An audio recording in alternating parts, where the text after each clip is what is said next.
Olá, caríssimo, tudo bem, caríssima? Acho que você está ótimo. Por quê? Porque você está na aula certa. Está se achando a professora aqui, né? Você está abrindo a matéria mais importante do concurso. Eu sempre acho, né, que é a matéria mais importante. Fiquei triste que no último concurso só colocaram uma provinha curtinha de língua portuguesa, até os alunos reclamaram. Ah, professora, a gente fez tanta questão em sala de aula e de repente só colocaram 5, 6 questõezinhas aí.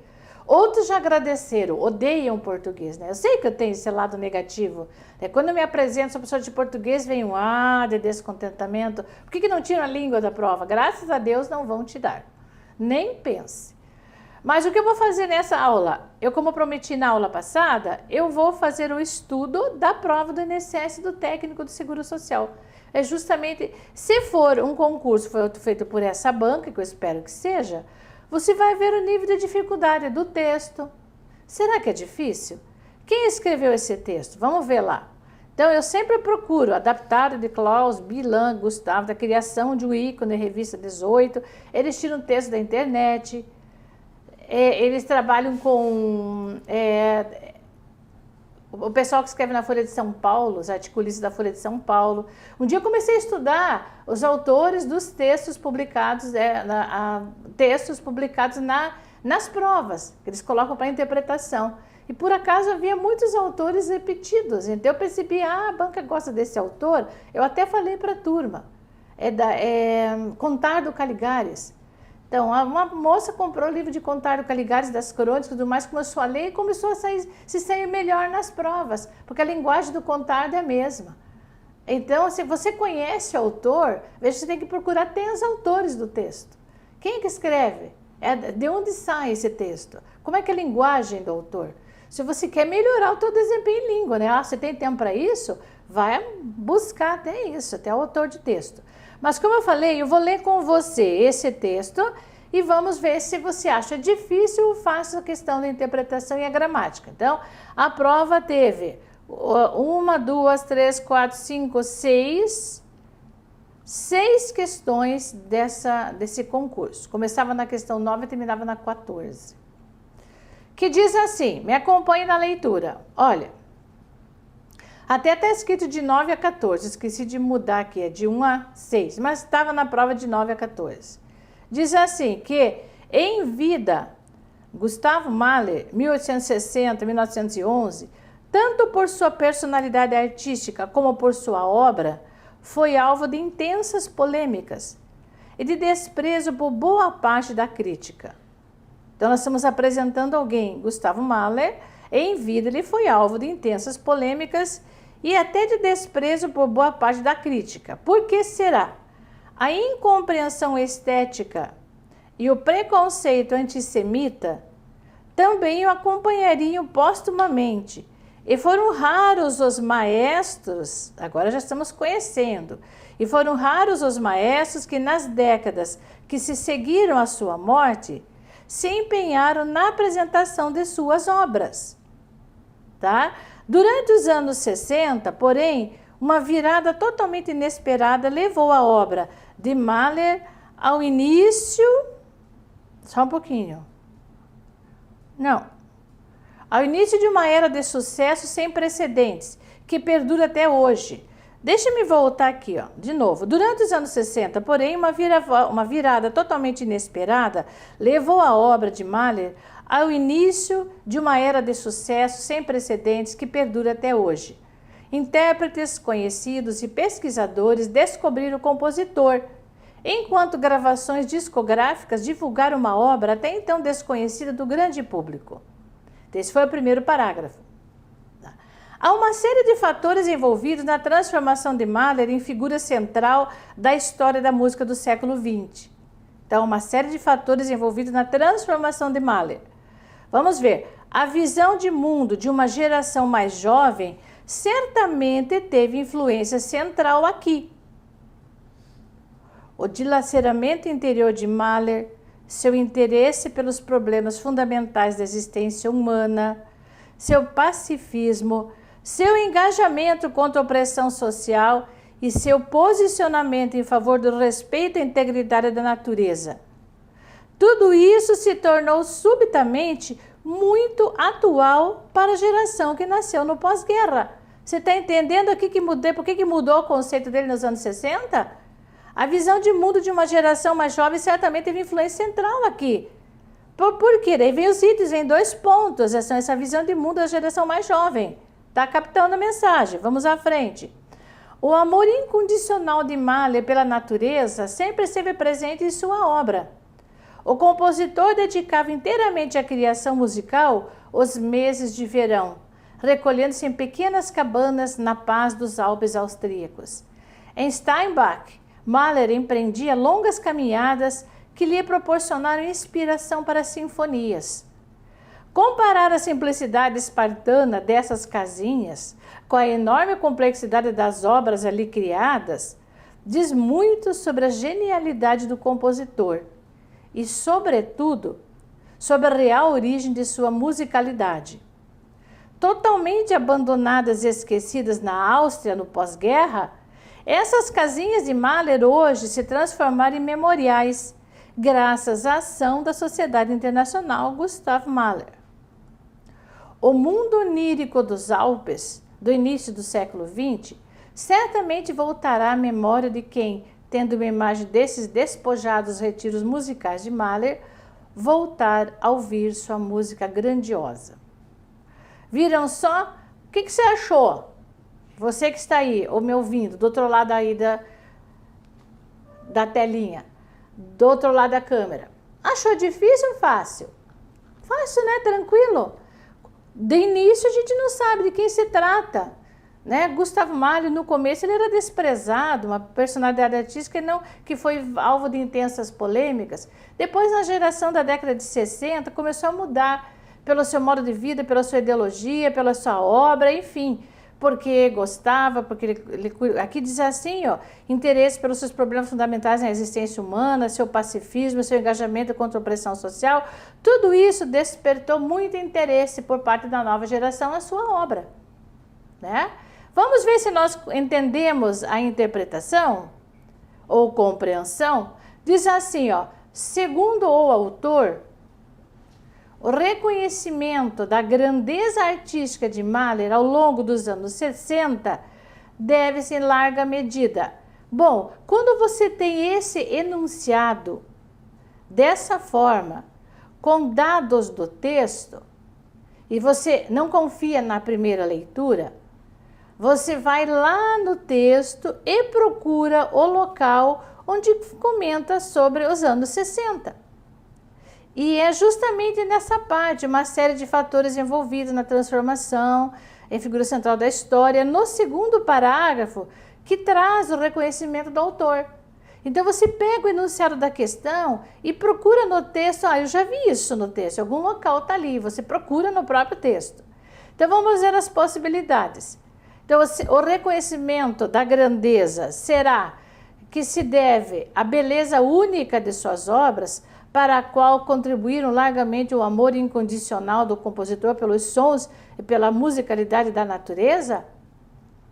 Será que o reconhecimento, veja, da grandeza artística deve-se à harmonia do conjunto de sua obra, que por sua simplicidade intrínseca pôde ser amplamente compreendida pelas gerações seguintes? Pôde. Será que se deve ao advento de uma geração cujos valores, apesar da distância temporal, correspondiam aos defendidos pelo compositor? O reconhecimento, ainda que tardio, de sua originalidade por maestros e grandes intérpretes da música clássica com quem o compositor convivera, isso aqui está fora, isso é absurdo. A ação de organizações culturais que se dispuseram a divulgar a obra do compositor, mesmo correndo risco de sofrer represálias por parte do público, também não. Lembra que eu falei que tem umas questões bem absurdas? Então, pelo que a gente leu lá no segundo parágrafo, se você tiver dúvida, você vai fazer isso, há uma série de fatores envolvidos na transformação de Mahler em figura central da história na música do século XX. Aí vem a visão de mundo de uma geração mais jovem, certamente teve influência central aqui. Então, acho que só por essa leitura me permite responder que a correta, segundo o gabarito oficial, e eu concordo com ele, é a letra C. Ao advento de uma geração cujos valores, apesar da distância temporal, correspondiam aos defendidos pelo compositor. Tá? Então, essa é a mais completa, essa é a correta. As outras não digo que sejam contrárias ao texto, duas são absurdas, mas essa é aquela que fala da nova geração. Tá bem? Então, pode marcar a letra C. Para você chegar a essa questão, você tem que pegar geração, uma nova geração, valores da nova geração e buscar nesse parágrafo se realmente trata de uma nova geração, dos valores, né, da nova geração. Então, por isso, pegue bem o conteúdo da questão e compare com o texto. É uma maneira de você achar a resposta. Aí, aqui, o outro que falei para vocês, sempre tem. Como a prova só tinha 6 questões, eles colocariam, se fosse uma prova de 15 a 20, eles colocariam umas 3 questões de interpretação, voltadas ao primeiro, ao segundo parágrafo, ao todo o texto, tá? Só colocaram aquela. Agora, vamos ver o que diz a segunda questão. Considerando-se o contexto, o elemento grifado foi substituído de maneira inadequada em... Essa é aquela questão que eu digo de vocabulário, né? Eles sempre colocam, não tem prova que não tem esse tipo de questão. Ou de maneira adequada, ou de maneira inadequada, é importante que eles colocam letra maiúscula para você não se perder. Aí, professora, e se eu não conhecer a palavra grifada? Essa é só por Deus, eu digo para a turma.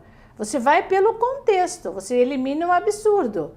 Você vai ficar na dúvida, não tem como explicar. Isso é conhecimento de vocabulário. Você vai voltar ao texto e tentar substituir pela proposta, para ver se caberia a substituição, para ver se dá certo ou não. Então, veja só. Ali diz, tem uma parte do texto que diz o acompanhariam postumamente. O que é uma postumamente? Após a morte. Então, essa acho que não tem problema, você conhece. Então, essa não é. Aí você tem uma era de sucessos sem precedentes. Será que são sucessos inéditos? Você ficou na dúvida? Coloca uma interrogação aqui. Daí a próxima. Um amor incondicional de Mahler, posso dizer que é um amor irrestrito, sem restrição, sem condição. Essa é mais tranquila, essa está batendo, estou na dúvida nessa, digamos. Despojados retiros musicais, que fala lá das casinhas, nos Alpes.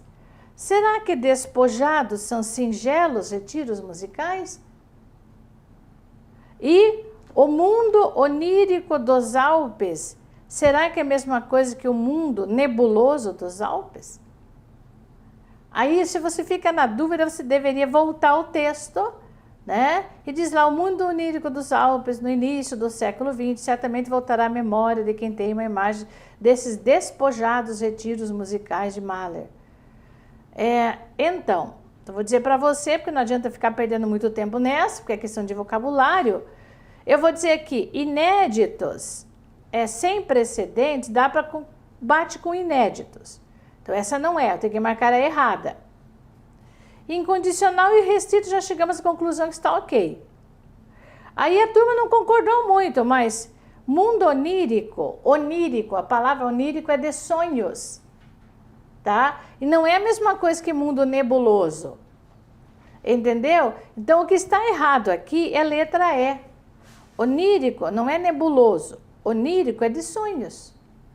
Por isso, você vai marcar a letra E como errada. Agora, simples despojados são singelos. Dá para se considerar como sinônimo. Ah, tem gente que vai bater o pé, não concorda, mas não adianta brigar. O gabarito colocou essa, você procura no dicionário, a resposta é essa mesmo. Por isso, questão de vocabulário é você conhecer a palavra, jogar no contexto, eliminar absurdo e pedir a Deus que te ajude, para você não perder essa questão. Aí vamos à terceira questão dessa prova. Que tal? Você está se saindo bem? Se você estivesse fazendo essa prova no dia, já acertaria as duas? Tranquilo, né? Nem tanto, professora. Já ouvi isso. Ó, questão 3. Na frase, o compositor dedicava inteiramente à criação musical os meses de verão. Ah, olha só. O termo sublinhado exerce a mesma função sintática que o termo em destaque na frase. Agora pare tudo. Agora eu vou ter que falar. A função sintática. Bom, como o nosso curso é um intensivão, é uma aula de revisão, eu acho que você passou pela escola, que você não faltou essa aula, né? E que lá você deve ter aula de análise sintática. Acho que você já teve isso. Não vai dizer para você, eu nunca vi falar disso, que daí eu abandono o guarda-pó, sempre falo assim. Então é assim, ó. Função sintática é a função das palavras na oração. Então, quando eu falo substantivo, é morfologia, o que a palavra é. A função sintática, qual é o seu papel naquele contexto. Então, a gente começa a estudar dentro da função sintática o sujeito, aí, que é o ser de quem se declara algo.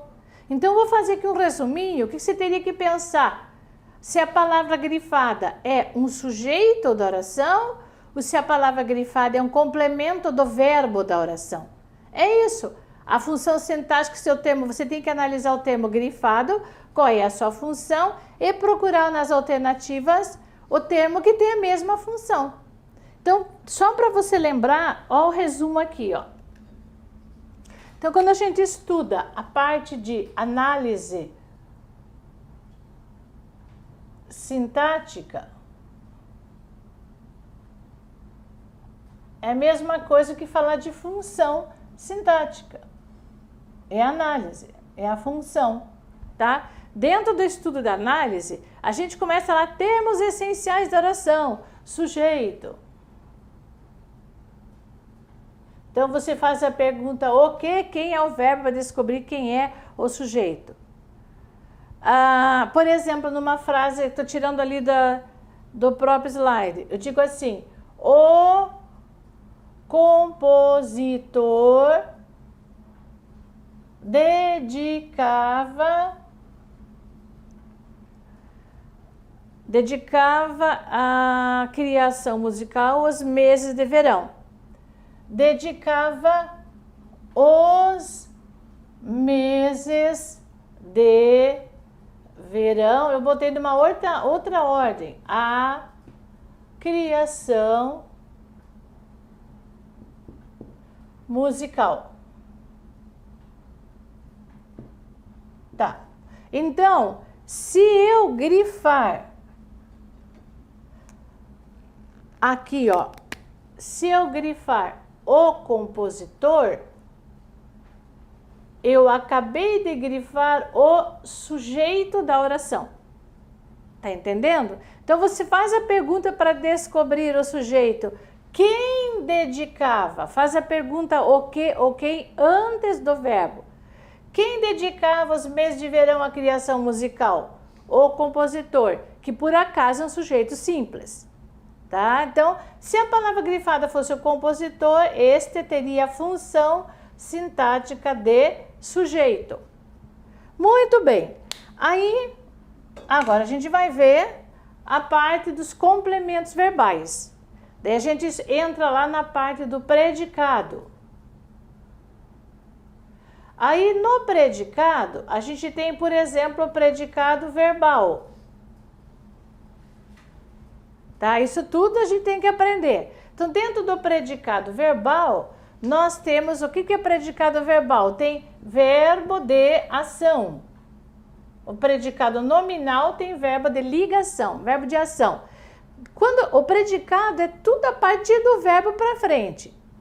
Aí você estuda o sentido do verbo na oração. Se ele tem sentido completo, se ele precisa de complemento, com preposição, sem preposição.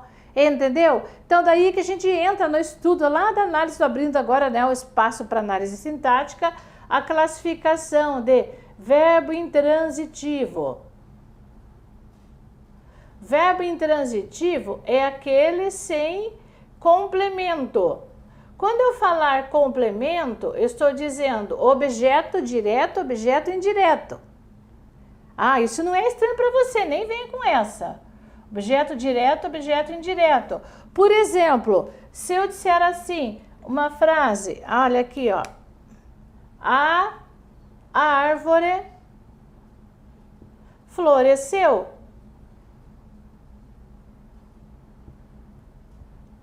Se eu colocar o diretor viajou, isso aí é um verbo intransitivo, porque o verbo ele traduz uma informação, eu não preciso escrever nada além disso. Você entendeu o que aconteceu com a árvore? Ela floresceu, pronto, isso é verbo intransitivo. Agora, tudo que eu colocar ao lado não vai ser objeto direto, vai ser acessório. A árvore floresceu no jardim da casa da Dinda. A árvore floresceu no pomar, ou pomar de fruta, no jardim. Então, o que eu colocar ao lado é adjunto adverbial, não é complemento obrigatório, não é objeto. Entendeu? Aí você quer falar com o diretor, o diretor viajou. Você entendeu, até logo, volta amanhã. Mas se você perguntar, viajou quando? Ontem. Para onde? É São Paulo. Tudo que eu acrescentar depois do verbo não é complemento obrigatório, é adjunto adverbial, de tempo, de modo, de lugar. Por isso que eu digo que é verbo intransitivo, ele não tem objeto. Bah, mas daí nós temos agora o verbo transitivo. O verbo transitivo é aquele que pode ser direto e indireto, tá? É aquele com complemento. Com complemento. Daí nós classificamos assim, ó. De verbo transitivo direto é aquele que tem objeto direto. O que é objeto direto? É um complemento sem preposição. Sem preposição. Daí eu digo assim, eu comprei. Você não vai se contentar só com o verbo comprar. Você vai perguntar, você comprou o quê? Quem compra, compra alguma coisa. Ah, tá certo, eu comprei um livro. Pronto. Então, quando eu coloco um livro, eu acabei de dar sentido ao verbo comprar, eu coloquei um complemento obrigatório, denominado objeto direto. Entendeu? Então, a gente diz que este verbo é verbo transitivo direto. E daí, nós também temos, olha só, nós também temos o verbo transitivo indireto, é aquele que tem objeto indireto. Objeto indireto é aquele com preposição. Com preposição. Então, a preposição é marcada por a, por de, por para, quando a palavra feminina tem crase, certo? Então, por exemplo, vamos dizer aqui, ó, eu paguei ao dentista. Eu paguei o tratamento ao dentista. Mas eu só coloquei eu paguei ao dentista, eu paguei ao médico. Então, eu digo que quando eu pago pessoas, eu tenho uma preposição aqui na figura do a. Isso se chama objeto indireto e este é um verbo transitivo indireto. Caríssimo, para você responder essa questão, você tem que ter esse conhecimento do verbo, do termo grifado. O termo grifado pode ser um objeto direto, pode ser um sujeito, pode ser um objeto indireto, pode ser outros termos de oração. Só que eu estou dando uma noção aqui para poder responder a essa questão. Tá? Então, nós aprendemos primeiro, sujeito ser de quem se declara algo. Vamos, neste exemplo aqui, classificar esses termos. Então, se o termo grifado, esse termo aqui, ó, o compositor, sujeito, dedicava o quê? Os meses de verão. Isso aqui é objeto direto. Dedicava o quê? Os meses de verão. A quê? A criação musical. Sempre que tem crase, Tem preposição. Se tem preposição, é objeto indireto. Eu poderia inverter, como está na frase. O compositor dedicava à criação musical os meses de verão. Eu posso inverter. Eu coloquei na ordem direta para ficar mais fácil para você. Então, quando tem crase, tem preposição, esse termo grifado é objeto indireto. Agora, vamos voltar ali no texto, na questão para responder. Diz assim, ó. O compositor dedicava inteiramente à criação musical os meses de verão. O que é os meses de verão? Objeto direto. Aí eu vou analisar um por um para ver qual alternativa que apresenta objeto direto. Só um pouquinho. Só um pouquinho. Olha só. Na letra A, você tem assim, ó. A visão de mundo de uma geração mais jovem teve influência central aqui. A visão de mundo é sujeito. Quem é que teve uma influência? A visão de mundo é sujeito, não é? Eu estou procurando objeto direto. Aí, intérpretes conhecidos e pesquisadores descobriram o compositor. De novo, quem é que descobriu o compositor?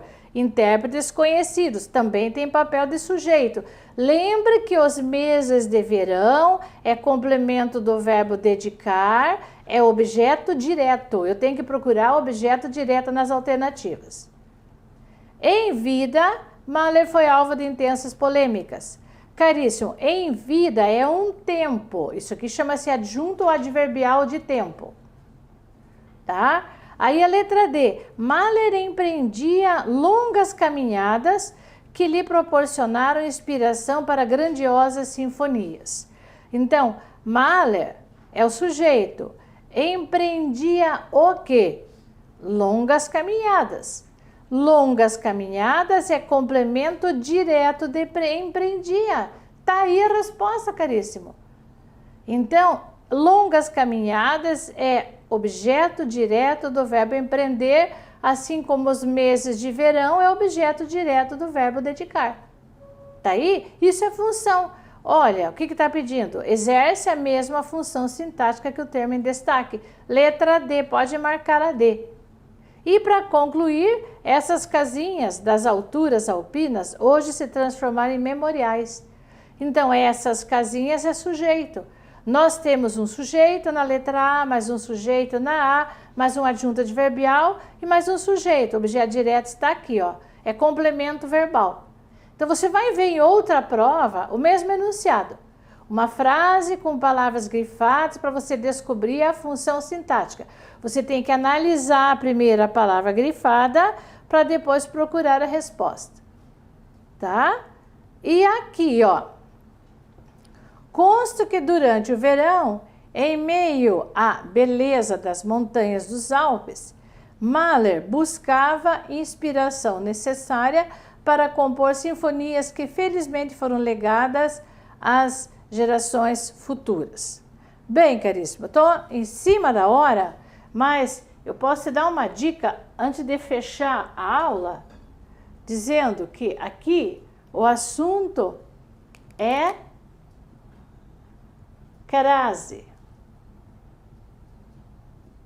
E que crase é fusão de duas classes gramaticais, preposição mais artigo, preposição mais pronome, né? Então, para responder essa questão, se você responder a pergunta a que,